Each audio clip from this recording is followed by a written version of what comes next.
사순절 5번째 새벽 예배의 말씀은 마태복음 5장 1절에서 11절까지의 말씀입니다. 오늘 우리가 읽은 본문의 말씀은 여러분께서 너무나 잘 들어보셨고 아는 내용 중에 하나입니다. 이 말씀을 우리는 산상수훈이라고 이야기합니다. 예수님께서 그의 제자들과 함께 동행하시고 많은 사람들에게 말씀을 전하시고 치유도 하셨습니다.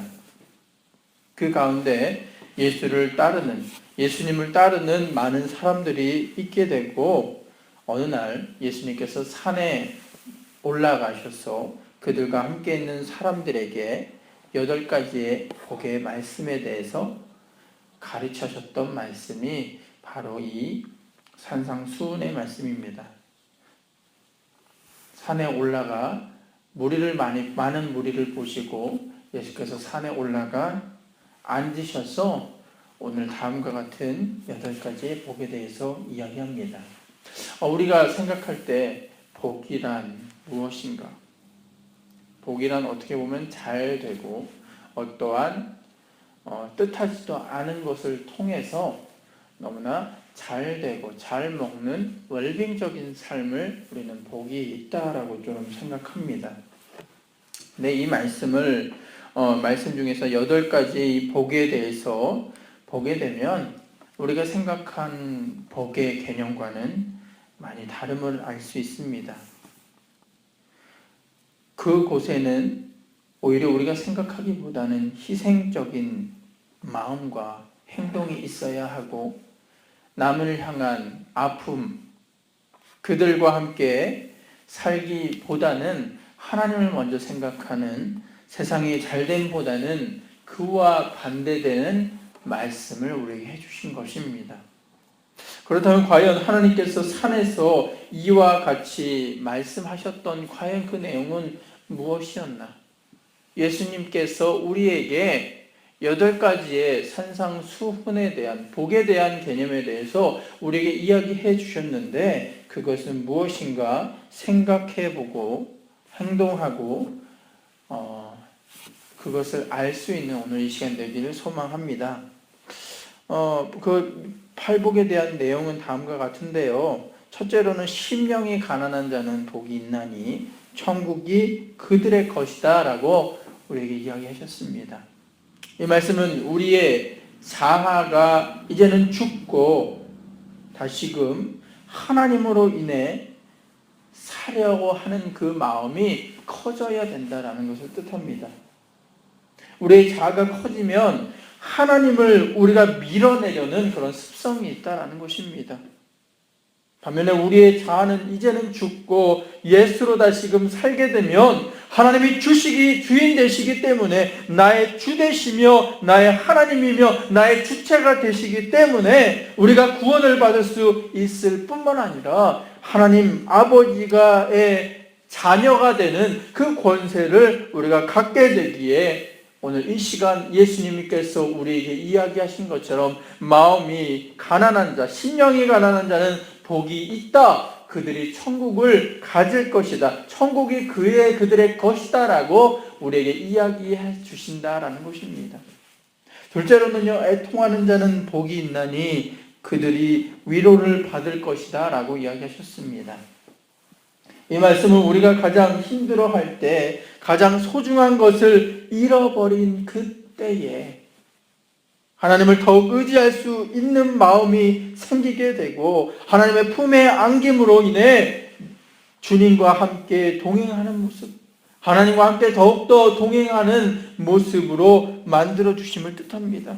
다시 말해, 지금 여러분들의 힘듦이 있을 때 그것이 오히려 기회가 됨으로 인해 하나님과 함께 더욱더 연합하고 하나님께 더욱 우리의 삶을 기대어 기도하고 말씀하며 살게 되면 그 가운데 하나님의 위로와 하나님의 품에 진정한 기쁨과 감사를 느낄 수 있게 된다라는 것을 이야기하신 것입니다. 이스라엘 백성들이 광야에서 그들이 힘들어하였습니다. 옥토가 널려있는 그 이스라엘 땅이 아니었지만 그들은 광야에서 하나님을 만나는 훈련을 받게 되었고, 그 훈련을 통해서 하나님과 더욱 친밀한 만남과 교제를 할 수 있었다라는 것입니다. 그들을 먹이시는 하나님의 섭리하심을 그들은 그 가운데 경험할 수 있게 되었고, 그 가운데 예수를 만나는, 하나님을 만나는 그 시간이 그들에게 있게 되었다라는 것입니다. 마찬가지로 지금 우리의 상황이 어떠하든지 우리가 이 시간 더욱 기도하는 이 시간, 또한 주님을 만나는 이 시간, 주님과 함께 더욱더 가까워지는 우리에게 하나님께서 우리에게 주시는 애통하는 마음, 우리가 참회하고 힘들어하는 그 마음 속에서 하나님의 위로를 다시금 경험하게 된다라는 것입니다. 여러분, 때로는 힘들고 지칠지라도 넘어지지 마십시오. 여러분들의 힘든 가운데 주님을 더욱더 기도하고 주님을 만나는 시간이 있으면 세상이 주지 못한 위로, 하나님께서 우리에게 위로를 통해 역사해 주심을 기억할 수 있는 사랑하는 생수의 성도 되길 주님의 이름으로 간절히 축원드리겠습니다. 셋째로는요, 온유한 자는 복이 있나니 그들이 땅을 기업으로 받을 것이다 라고 이야기하셨습니다. 이 말은 예수로 인해 섬김을 아는 성도가 되는 자들의 모습이 되어야 된다라고 합니다. 우리가 생각하기에 정복자들이 그 땅을 정복하고 다스린다고 생각하지만 그것은 폭력으로 인한, 어떻게 보면 물질을 통한 어떤 억압일 뿐이지 세상을 온전히 다스리는 리더의 역할, 세상을 온전히 다스리는 그런 역할이 되지는 못하는 것을 알 수 있습니다. 길어야 50년, 절대 군주였던 많은 사람들이 그들은 사람들을 억압하고 폭력으로 눌렀지만 온전한 리더자의 모습, 온전히 그들을 빛과 소금의 역할을 감당하며 인도하였던 모습을 찾아볼 수 없습니다. 하지만 보기에는 유순하고 온유하지만 하나님이 주신 사랑으로 인해 덧입힌 바 된 사람은 세상의 빛과 소금의 역할을 감당하는 자로 주님께서 만들어 주실 뿐만 아니라 세상이 줄 수 없는 평안과 복을 소유하는 자가 됩니다. 더 나아가 그들은 그들의 삶으로 끝나는 것이 아니라 저 사람을 보게 되면 정말로 하나님을 느낄 수 있어. 저런 온유한 자를 통해서 내가 정말로 다스림을 받고 그들을 따라가면 얼마나 좋을까라는 많은 사람들을 생각하게 되고, 그를 따르는 사람들, 땅을 소유한, 땅을 기업으로 받는 사람으로 하나님께서 어느 순간 만들어 주시게 된다는 것입니다. 넷째로는요, 의에 줄이고 목마른 자는 복이 있나니 그들이 배부를 것이다 라고 이야기하셨습니다.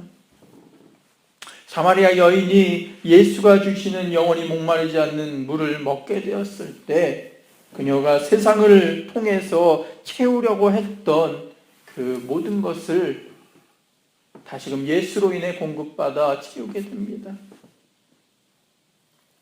그녀는요, 세상이 주는 것으로 인해 그의 영혼의 갈증을 채우려 했지만 채울 수 없었습니다. 마찬가지로 우리는 자족하기 힘듭니다. 자족할 수 없습니다. 많은 것을 가지고 있는 자들은 많은 것을 가진 자대로, 적은 것을 가지고 있는 자들은 적은 것을 가지고 있는 자대로 그 가운데 만족함이 없습니다. 우리는 끊임없는 자신의 부족함을 느끼고 그것을 채우기 위해 지금도 힘겨운 삶을 살아가고 있습니다. 하지만 하나님을 알고 그와 함께 동행함으로 인해 하나님을 알게 되면, 또한 예수로 인해 살게 되면 우리에게 영원히 목마르지 않는 만족함과 영적인 궁핍함을 사라지게 만들게 된다는 것입니다. 이처럼 우리는 항상 육으로 채우려 하지만 그것은 영을 더욱더 메마르게 만듭니다. 하지만 우리의 영이 살찌게 되면 모든 것이 만족한, 주님 안에서 다시금 목마르지 않는, 내 영혼이 피폐하지 않는 그런 우리의 모습으로 바뀌게 된다는 것입니다. 다섯 번째로 긍휼히 여기는 자는 복이 있나니 그들이 긍휼히 여김을 받을 것이다 라고 하셨습니다. 긍휼히 여기는 마음은 사람들에게 관심을 갖게 되는 것입니다. 이것은 하나님의 사랑을 내가 알기 때문에 그 사랑을 내가 그들에게 전하는 하나님의 전폭적인 사랑을 주신 마음을 통해 일어나는 그리스도인들의 모습입니다. 하지만 그것으로 끝나는 것이 아닙니다. 우리가 그들에게 다가가 예수의 사랑을 전하면 예수님도 우리에게 더욱 더 큰 사랑을 주실 뿐만 아니라 그 사랑으로 인해 먼저는 내가 변하고 내 가족이 변하고 주변이 변하고 우리의 사회가 변하는 은혜를 또한 주신다라는 것입니다. 우리가 잘 아는 마더 테레사 수녀도 있고요. 많은 고아들을 먹였던 기도했던 조지 물러와 같은 분들은요, 예수의 사랑을 그들은 알기에 그 사랑을 사람들에게 안아줄 수 있었고, 그들은 예수님의 사랑으로 인해 그들로 끝나는 것이 아니라 많은 사람들의 사랑 속에서 그 사랑을 알고 사랑을 서로 베풀 수 있게 되었다는 것입니다. 그들의 인간적인 노력과 인간적인 행동을 가지고 사랑했다면 그것은 제한적인 사랑일 수밖에 없습니다. 하지만 하나님께서 그들을 사랑하시는 알기 때문에 그 사랑으로 인해 다른 사람들을 바라보게 되었을 때 긍휼히 여기는 마음이 일어나게 되고 내가 하나님의 사랑을 알기에 그 사랑을 통해 사람들에게 그 사랑을 나눠줄 수 있게 되었다라는 것입니다. 그리고 그 사람은 하나님으로부터 긍휼함을 받았을 뿐만 아니라 많은 사람을 통해서 긍휼함 또한 받게 되었다라는 것입니다. 여섯 번째로는요, 마음이 청결한 자는 복이 있나니 그들이 하나님을 볼 것이다 라고 했습니다. 마음의 청결함은요, 우리의 마음과 우리의 생각이 올바름을 뜻합니다. 하나님께서는 우리의 마음을 보십니다. 하나님께서는 우리의 외모를 취하는 것이 아니라 우리의 생각과 우리의 마음을 보신다는 것입니다. 그리고 그 마음에 하나님을 모시기를 원합니다. 곧 그리스도를 내 마음에 모시고 사는 사람이 되어야 함을 뜻합니다. 우리가 예수를 모시고 살면 하나님의 생각과 하나님의 마음을 느끼고 하나님이 원하시는 대로 행할 수밖에 없습니다. 이처럼 하나님을 모시고 사는 인생이 되기를 주님의 이름으로 간절히 축원드리겠습니다. 그러면 하나님을 볼 것입니다. 하나님이 생각하시는 대로 우리는 살게 된다는 것입니다. 하나님의 마음, 내 마음의 생각이 모든 것이 하나님과 함께 동행하는 삶, 그것이 읽게 될 때 하나님을 더욱더 느끼고 하나님 안에서 승리하는 우리의 모습 될 줄 믿습니다. 일곱 번째는 화평케 하는 자는 복이 있나니 그들이 하나님의 아들이라 일컬음을 받을 것이다 라고 하셨습니다. 하나님과 하나 되는 사람들의 특징은요, 협력하는 모습을 보여준다는 것입니다. 예수님은 우리에게 하나 되게 하시는 마음을 주시지 어떤 다툼이나 쟁취하는 경쟁하는 마음을 주시지 않는다는 것입니다. 그래서 하나님을 알고 하나님 안에 있는 자들은 교회와 성도와 사회와 협력하는 모습을 갖게 만든다라는 것입니다. 절대로 흩어지게 만들지 않는다라는 것입니다. 결국 하나님을 안에서 그들은 교회를 세웁니다. 그들은 가족을 세웁니다. 세상을 세우고 성도들의 아픔을 외면하는 것이 아니라 사회에서 솔선수범하는 그들의 모습을 우리는 찾아볼 수 있게 된다는 것입니다. 그래서 사람들은 그들의 모습을 보고 저렇게 사는 사람이라면 내가 교회 가고 싶고 내가 하나님을 믿고 싶다라는 마음을 갖게 된다는 것입니다. 마찬가지로 하나님과 한판 생활을 하는 사람들은요, 그들의 모습에서 하나님이 원하시는 행동을 하는 것뿐만 아니라 사람이 보기에도 그들의 모습 속에서 하나님을 경험하게 됩니다. 다시 말해 화평케 하는 자, 다른 사람을 연합하게 하는 자들은 그들은 하나님의 아들이라 하나님의 자녀일 뿐만 아니라 온전히 하나님을 믿는 그리스도인들이야 라고 일컬음을 받게 된다는 것입니다. 마지막으로 의를 위하여 핍박받는 자들은 복이 있나니 천국이 그들의 것이다 라고 하셨습니다. 의를 위하여 핍박받는, 박해받는 것은 하나님께 헌신함을 뜻합니다.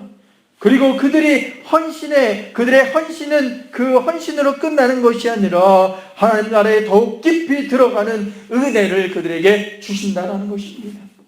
많은 박해를 받았던 믿음의 선조들이 그 박해 가운데도 그들의 신앙을 잃지 않고 더욱 하나님을 찬양할 수 있었던 것은 그 신앙을 지키면서 하나님의 나라의 소망을 발견할 수 있었기 때문입니다.